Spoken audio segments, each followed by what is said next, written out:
Do you want to start a thriving real estate career but don't know where and how to start?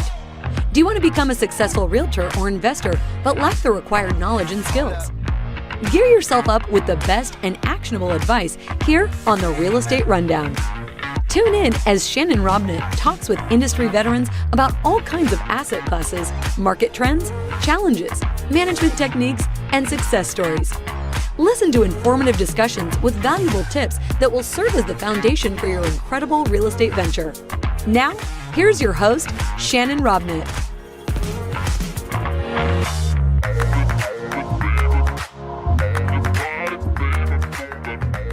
Hey everybody, welcome to the Real Estate Rundown Season 3. We are excited today to have a friend of mine, Chris Prefontaine, on the show. Good morning, Chris. How are you? Good morning. I am great, thank you. So where in the world are you this morning, Chris? Well, I am in Massachusetts this morning, but coincidental to where I grew up in this town, I'm usually in Rhode Island. Okay.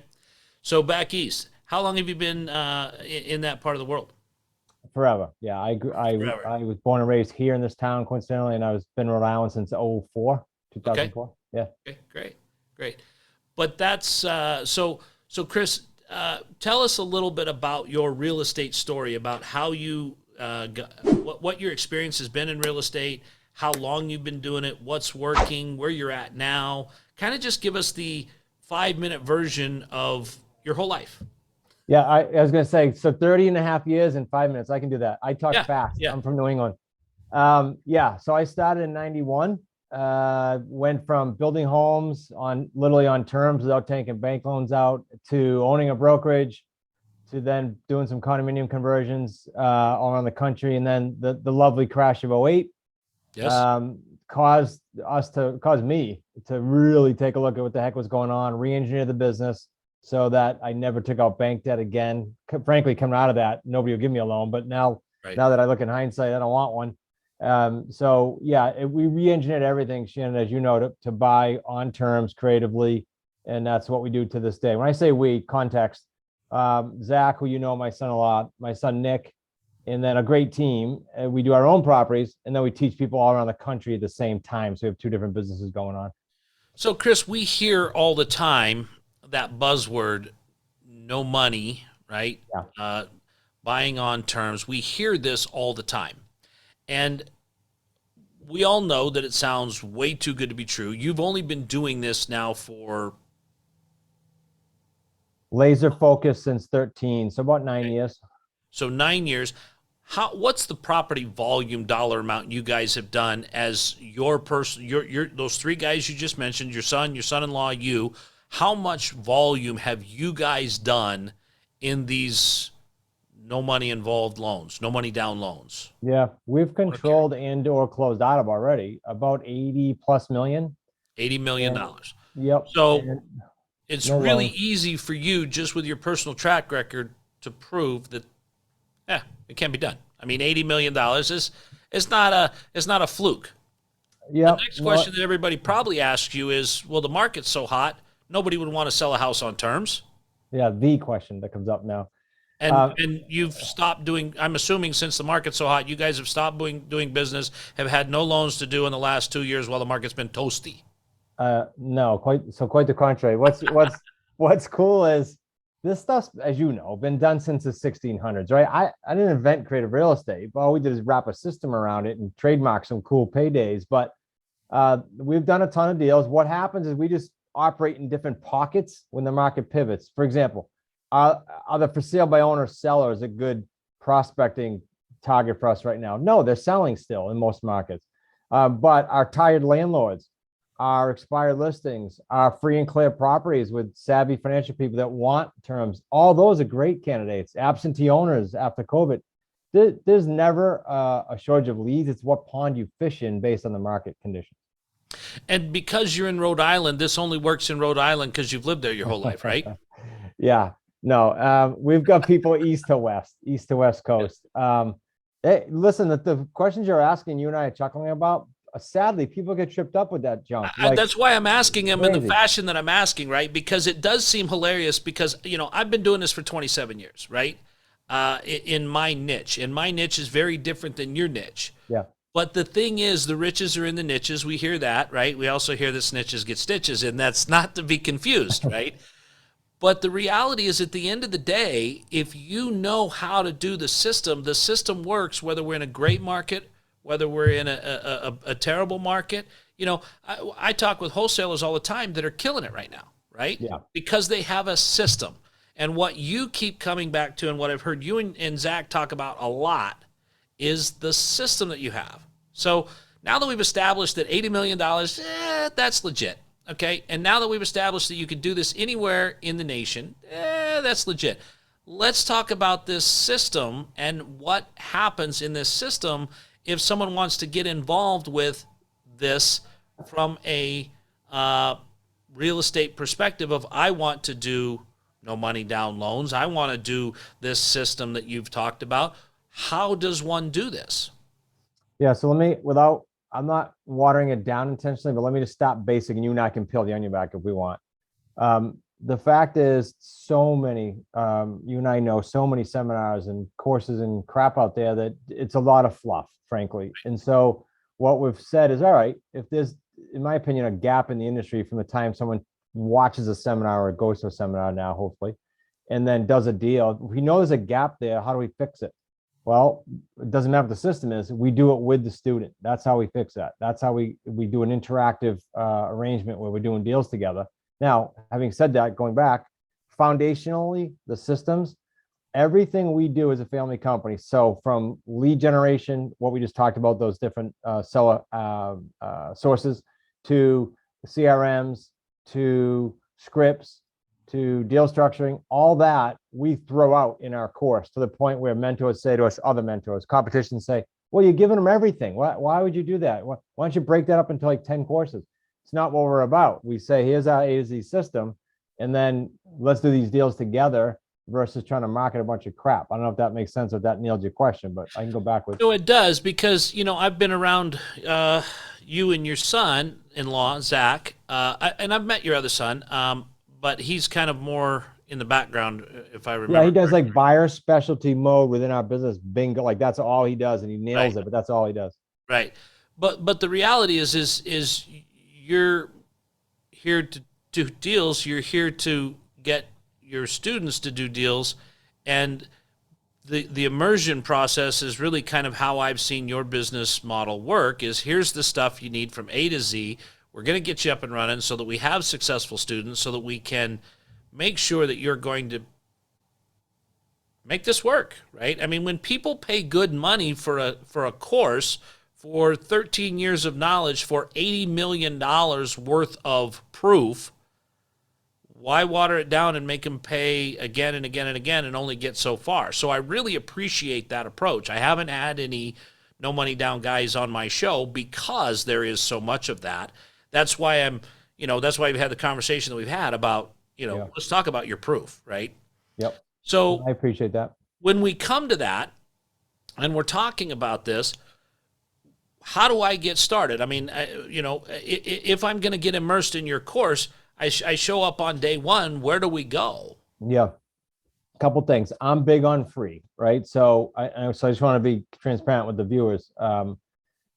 I want to make sure, like, I'm not so naive to think my niche, because you just said everybody's in different niches. I'm not so naive to think it's it, but I am going to talk as if I'm assuming that's to your question. Once you decide that that's the niche, I would camp out a little bit on our YouTube channel, which is free, because we very candidly break down 150, must be up to now, maybe more, deals where we show our trademark 3 paydays. And we don't just show the fluff, because that's easy. I could show you all the big deals. We show the crappy deals. We say where we screwed up. We say where we tweaked the contract because we got burnt. We show you everything. So that's a good place. Second is, at the end of the show, I'll give a very specific link for just your tribe that'll give them my best-selling book. We throw some other stuff in there too. And it's not put $6 in for shipping. I'm going to give it to you. So that's the first 2 answers. Right. Then there's an online academy. If you say, okay, I get it. Like, I see the potential, the social proof is there. Let me dive into the academy. For less than $1,000, you're in the academy. We don't hold stuff back. We don't say, oh, you got to buy this course now. We just say, here it all is. And you want to go do deals on your own? Do it. You want to go faster, have less mistakes? Do it with us. And either one is okay. Right. And so the reality is, I mean, this isn't one of those, I'm up at 2 a.m. eating Cheetos, watching an infomercial, and I do something stupid the next morning. I can't undo it. So I got to try and, fake my way through this academy. This is go look at the YouTube, go figure that out, read the book, go through that. And then if you still want to do it and you're really understanding what you're getting into, then let's get down to business and let's do this academy. So in the academy, I mean, let's talk about the last deal you did, Chris. Let's use that as an example. Let's start with where did you get the lead? Yeah. So let's take one. This is a different one. Now, bingo came into my mind because we just wrapped this deal up. So we got the lead from a expired listing, but punchline, it was a realtor. It's her house. And people say to me, what? Why would you do this? Wait to hear the rest of this. It's crazy. So she's got a house on the water in Plymouth, Mass. It's by Cape Cod. It's a tourist area about an hour from yeah, real dump, right? It's on a bluff overlooking like open ocean. So that begs the question still. This gets deeper. So she's debt free. She owes nothing on the property. She can't sell it. She's a Boston realtor. She agrees to owner financing. When we structure owner financing, we usually structure principal only payments. She agrees to $945,000 for purchase price. She agrees to, now we broke the mold, Shannon. We don't usually put money down, but on a $945,000 house, we put a whopping $8,000 down. And she agreed to $2,500 a month, principal only payments. So 30 grand a year just comes right off of principal, no interest. Now, it gets better. So after we do the deal with her, she says, we close on it. She's out. She says, can I move back in with my mother-in-law? Because the whole reason she was selling it, one of the reasons was she wanted closure because she's got some health issues with her mother-in-law and she just wanted closure. So we let her move back in. And here's the arrangement. We won't pay you the $2,500 a month, but $2,500 a month will come off of principal automatically as if we were getting rent from you, but we're not paying you anything. And you'll keep the house up. You'll pay the taxes. You'll pay the landscape. All we're paying is homeowners insurance at this point. So she stays a couple of years. Then she leaves again. She goes to South Carolina to buy a house. They tell us you need more seasoning till you sell your house, till you cash out of your house. So she comes back and rents it from us again. Same house. So we never got to our model of putting a rent-to-own buyer in there like we usually do to then cash the property out. She then leaves. This is 6 months ago. We sell it conventionally for like 1.2 or a little under it. After all that principal pay down for 4 years. So I know you're not supposed to ask this question, why did she do it? Because I know you don't totally know exactly why she did it, but I think you have your theories as to why did she want to get into the sale arrangement with you in the first place? I think to this day, I tell a story on stage, people come up and go, and I give a different opinion as my mind evolves. Right. But the mother-in-law being sick was like a stress, and I got to also sell this house. I think that's part of it.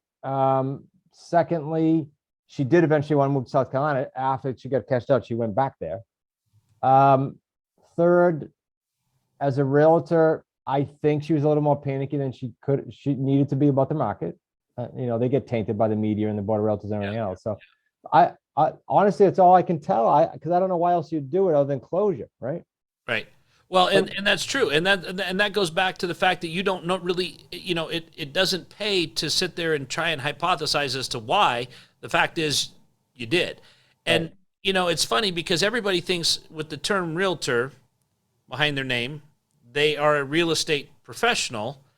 And actually, as a fourth generation realtor, my son is a fifth generation realtor. If you look at what they're licensed as a real estate salesperson.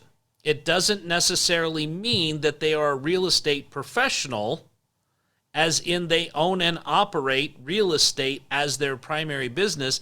They sell it as their primary business. So they are not really that different than the guy selling toasters or the guy that's selling cars or the gal that's, selling hot tubs. They know how to sell a product. It doesn't necessarily mean that they are intricately involved with all the ins and outs of that. The other thing... You just nailed two things, if I can say it. Yeah, go ahead. One is, I wish I knew this stuff when I was a realtor for 18 of my 18 years before I resigned my license on purpose, because I wouldn't have been doing just one paydays and on a treadmill. I would have been developing some wealth, and I would have had a blast. And I would have been the expert that could show sellers other options. So I wish I did. Secondly, to your point of they're no different, the CEUs, the continuing ed, I found to not be applicable to anything in life and real estate ever. But that's what they get trained on. So it's crazy to me in hindsight. Well, the funny thing is, to run down that rabbit hole one more step, is you have to take the ethics class, and if you have to take the ethics class and learn anything, that's scary, right? Yeah. Yeah. Oh, you're not going to believe this. I just realized I can't lie. What? I just realized I have to disclose things. But we had a tax seminar here at Lunch and Learn at my office yesterday, and one of the things we talked about was this exact thing of why it would be advantageous for someone to do an owner carry, especially if they're in a retirement phase of life.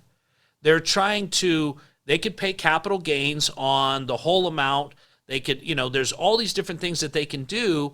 But if it's their primary residence, when they sell it, they've got certain things to do where if they take the long term and they get the payments, it's passive income. How does that work? Especially in a situation like this where a lady has $1 million house, right? If she sells, maybe she's owned, you indicated it was debt free, so I'm going to assume a long-term hold, 20 years or so. She may have only paid $200 for the house. The IRS is only going to exempt her of $250 of the profits, so now she's at $450, which means that everything else above that's going to be taxed at capital gains. Right. And maybe this is a better tax way, and she sets herself up to receive long-term income. I mean, there's a lot of reasons there that it doesn't really benefit you to find the why. It just benefits you to have an option for someone that's looking for something a little bit different than standard, right? Yeah, and we just did one, as you were saying that, another deal. We're 3 years in now, 18, 19, we're almost 4 years in. But my office building, I'm not there today, I'm remote because of what's going on with some family challenges. But my office building that Zach and I and Nick hang out in, and we have some good tenants, we bought that owner financing on a 20-year note with a guy that was he's the biggest landowner in the area. He sadly passed away about 6 months ago. So he knew what he was doing. Why did he do it? Right. All the reasons you just said, estate planning, Yep. cash flow for his wife and son, and it's working because he passed sadly. Tax reasons that you just said, he forbid us. Don't refi. I forgot to put a prepay, but I do not want you to refi and cash me out. Like he wanted 20 years. And here's the caveat to that one. I tried to do principal only for the whole 20. He said, no, I don't do that. I do interest. I said, well, I do principal. So what we came up with was we hammered principal down for the first 18 or 24 months. He let us do that. And then we took the remaining balance and amortized it. We both were happy, but I hammered principal down. Right. For that short term, all of it went there. So there's all kinds of, variations. Well, I mean, I'm sitting here in my office that is an owner carry office building that I own. That's a syndication, right? And the reality was it works. It worked for us. The situations were right. This owner had owned this for a while. He had massive equity in it. He needed some money to move on to the next deal, was doing a 1031. What better way to do it? It worked for him on a tax structure. It worked for me. It was better than the bank, and he's getting the benefit of that, and I'm getting the benefit of that. And in your situation, especially when you have an owner that's in failing health, you're now the person that's taking care of it. Yep. Now I have a situation where I have the benefit of receiving income every month without the need to make sure the roof doesn't leak. Yeah, that's right? Exactly where his head was. Yep. And so it wouldn't matter that he had all these other properties. Those are all tax problems for him. They're maintenance and management problems for him. They're questions that his wife, who's maybe close to the same age, having the same health issues, isn't going to be able to answer, and maybe the son doesn't want it. So there's all these kinds of reasons, and oftentimes it's just like we talked about at the start of the show, Chris. A lot of people say, well, this can't be done because of this, because of this, because of this. Yet professionals, what I would call you and your team, real estate professionals, because you do this day in, day out all the time, and you make it work through the system because you're consistent, right? 100%. And the other thing that I know, Chris, and you mentioned your team, and I think team is important, especially for listeners and viewers that are wanting to know how to do this. one of the things that I had dinner with some friends the other day, and he was kind of commenting that, wow, you're really kind of, I mean, this seems so easy for you. And I'm like, yeah, it's only been 28 years in the making. Yeah, really, right? that's what I said. Yeah. And I mean, it only took me 28 years to be an overnight success, right? And I wouldn't call myself an overnight success, but where you're able to team up with your students, with yourself, with your son and your son-in-law, and go, look, guys, don't take my word for it. I've got $80 million worth of people that have done this thing with me that you can talk to, that you can deal with, that you can. The proof is in what we've already done. So now I'm joining your team. I'm following your system. I'm like, hey, listen, I don't know that I have the answers, but Chris and his team can answer some of these questions. We can get it done, right? Yeah, it's exactly like right before this call, I have one of our students not too far from me. He's in New England. He's in New Hampshire, coincidentally. But he called me and said, Chris, I'm confused. And he went through his numbers with me. I told him exactly what to say. And I said, if you're stuck again, I'll call the guy tomorrow. Like, we just do it as a team. Right. And can you imagine, if he had to go at that alone, he'd get it done, but he'd be frustrated. He'd have doubt, and who knows how long it would take. Right. And this is just, and this is the thing I love about what I do here, Chris, is I just educate people, because I think that 85% of the reason that the crash of '08 happened, 100% of the reason the crash of '08 happened was Wall Street and greed, right? Mm-hmm, mm-hmm. But 85% of the reason that we allowed it to happen as the people is because, like you said, we're not as educated as real estate professionals as we often should be. So this show is about educating people that you can do this. You can make this your niche. You can employ this, or you can say, hey, I've got a one-off, right? But right. all of it is about solving the problem of the two underlying people. Now, you said there's multiple paydays. So we've talked about how you get a house. What do you do with it once you got it? Yeah. So most of them, unlike that ocean story that we talked about, the Right. oceanfront, most of them are rent to own exits, at least short term, because it'd be another whole show to talk about advance. So short term is rent to own. And here's a caveat with that, though. If you go onto YouTube now, which I encourage everybody to do, on different educators' sites, they will publicly say, I've heard it on podcasts too, on the rent to own programs, you can stick a buyer in your house. Don't qualify them. Don't see if they're a real buyer. Let them default and then do it again. Yeah. It might be okay legally for them the way they're set up, but it's morally and ethically bogus. So here's how we do it. When a true buyer is someone that had a credit ding, maybe during COVID or a divorce or death, legit stuff in life that happens that it's unfair that they then can't go buy a house. When they have a legit buyer like that, or during COVID, a massive influx of people going into their own business, that's a true stat, like Yep. massive influx of entrepreneurship. They need 2 years of seasoning. So all these people who we deal with, good buyers, not renters that want to be someday and they've had bad credit for 30 years. So then we get them qualified. We get a mortgage ready plan that might say seasoning, or might say save more, or might say we'll fix your credit, whatever it might be. We get the term that's going to take them. How long will it take you to be mortgage ready? We then match that with one of our deals that fits within, so we make everybody happy on the seller and buyer end. That's it. We set them up to win. Now, does that mean we have no failure? No, of course not. Openly, as I always am and blunt, does life still happen despite all these things we chuck off the bottom? Yeah, COVID, Right. death. By the way, we've had them all. Death, divorce, everything. So 2% to 5% per year fallout, that's hardly nothing. And we just can't help it. Less than FHA and Fannie Mae, I would imagine. I Nothing. don't know that exact stat, but I don't either, but yeah, I never heard that said, but you're probably right. yeah. So really, and again, Chris, this is preaching to the choir here, because you have a moral and an ethical obligation, because that's really what caused '08 to happen. Was the people that were putting out those funky loans had no moral and ethical obligation in their body, because they would have never let people get into those loans. They would have never made a business out of getting people into places they couldn't get out of, right? Right. So when we look at this, so now you're putting a buyer in there. So now you got it from a seller with little or no money down.